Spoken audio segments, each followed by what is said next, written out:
Jerry, first defeat of the season for the Romans this afternoon. Your immediate thoughts on today's game? Well, we weren't good enough today. We fell below our standards. Certainly first half, but we go in and we make a really bad mistake. I thought we were going to go in at 0-0. Again, we've seen that before from us going up the slope, playing a bit bitty, a bit direct. Lots of diagonals, which I thought were just hopeful balls rather than balls that are on, because they were dropping off so deep and defending in a block. It was difficult to hit those balls and get anything from it. We weren't then getting the second balls. We didn't play in between the lines enough. So we come in after a bad decision by Joe. Whether it's a penalty or not is irrespective, really. I don't think it is, in regard of he's taken him down. But because he's gone to ground, he's given the referee an opportunity to make a decision. But I have to say before that, if that's not a penalty, then I don't know what it is. We've struck a ball in the 18-yard box. The lad's on the floor. He's lifted his arms up to actually save it, so it's a great save from their defender. And the referees, we've just watched it back on the video, looking straight at it from 5 or 6 yards. I don't understand why he hasn't given it. He's taken time to think about Joe's one. If he'd taken time to think about that seriously, how's he come up with the conclusion that's not a penalty? And that sends us 1-0 when we're not playing ever so well. But yeah, so we go in at half-time, and of course the sucker punch then, or the blow if you want, is you try and regroup at half-time, you come out and they score immediately again, because from our set play, we've not managed the situation. We've played a square pass backwards, and they've caught us on a counter-attack. We've not defended it well enough. We've not delayed it. I think Ryan possibly could do a little bit better. It seems to have gone in from a lot of distance, but it looks a bit like it's gone in the side net. And I think if Ryan thought he had it, but to be fair to him, he's probably skipped away from it the last minute. Of course, we have a go. Then we have a spell of 20 minutes in the game where we're right on top. It's wave after wave. Credit to them. They've defended okay. I don't think our movement was good enough in the box. We could have put a few more crosses in as well of quality, and we didn't. And the one moment of quality when Marley gets to the byline and dinks it for Cody, he can't miss it. It's right on his head. So, in all, really, we didn't do enough in the game, Mark, if I'm being totally and brutally honest with it. Credit to Robbie and his team. They came here probably to try and get a draw if they could. But we've gifted them the 2 goals. They haven't had to work for them. It's the first time this season you've had to change the team around. You gave Marley Francois' debut and brought Joe Rains back in. How did you think they both performed this afternoon? Yeah, Joe's done fine, seeing that's his first game competitive for a very, very long period of time. He's had his moments at Yate, obviously, where he's played midfield. He's got through it okay. I thought Marley was probably the outstanding player in the end. I think every time he got on the ball, he looked bright. Once we dropped him in a little bit deeper, we had to go to a 4-3-3, and he seemed to basically just grab the game. And 18-year-olds grabbed the game then. It wasn't anyone else on the pitch. We've only had probably 3 or 4 that have played to any potential today. That's the problem.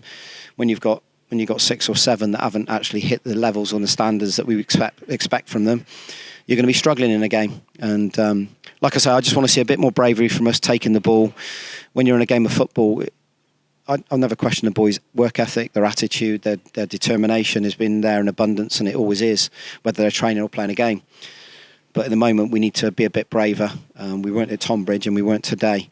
We can do it, that's for sure, but we need to be braver in trying to take the ball. We need to be braver in making triggers to get on the ball. It's hard work. If you want to play aim pass, it's hard work. Of course, we've got a threat going the other way, and we can mix a game up, and that's what we've done a lot. And that's why we've been so successful this start of this season, the last 3 weeks. But also when they're dropping off and you've got to find pockets in between the lines, you need someone who can pick a pass and someone who can trigger and get on it for you. And I don't think we've done that very well today. You've got 1 day break between these games. You've got many messages you're going to share with your coaching staff and the players in that time. A lot of what you've said, presumably. Yeah, nearly all that. We've had a debrief already, but of course it's such a quick turnaround, and we'll analyse it as much as we can. But we'll have to go into Oxford, and that's going to be, no disrespect to Chelmsford, it's going to be a totally different game. There'll be a 3-4-3 probably. It'll be a high press, full of energy. We saw that, didn't we? We weren't there last time.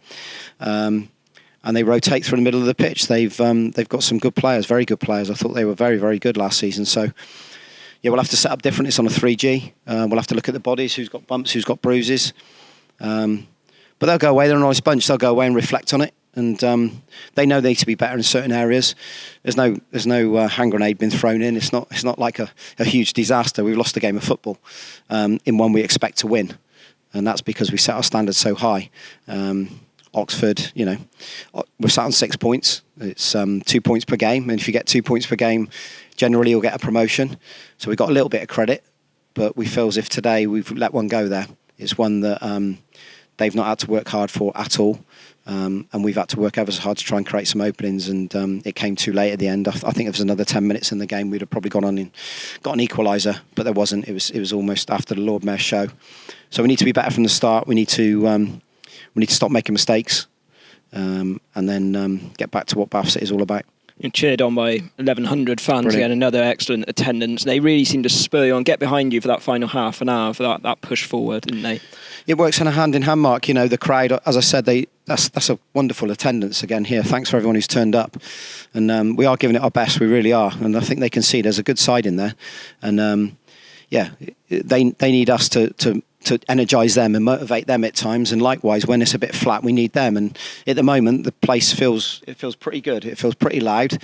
They're getting behind the players. They still clap them off at the end because they know we've had a right good go second half. And we're not going to win every game of football, are we? That's the thing. I'm not sat here saying we're going to stay unbeaten. We're not going to concede any goals. The key to anything in football is how you react to adversity, how you react to moments where you're going to be challenged. I hate making excuses. You know, we lose a player last night at 5 o'clock, 6 o'clock because of a rapid flow test. We've got another player that's obviously got injured, and we've had to pull one back from Yates, which we thought was going to stay there for a couple of weeks. So we haven't got a big squad, but that's no excuse whatsoever. It upsets a little bit your preparation because you have planned it and worked on it. But players should be good enough and are good enough to go in and make no change to this team. So, I'm really looking forward to Monday already. It's we've got, as I said, tonight it's got to hurt, and it does. Hurts us, hurts the players. Time for reflection, and then get back on again on Sunday and start planning for Monday over at Oxford. Yeah, commiserations for today and best of luck on Monday. Cheers. Thanks, Mike. Cheers.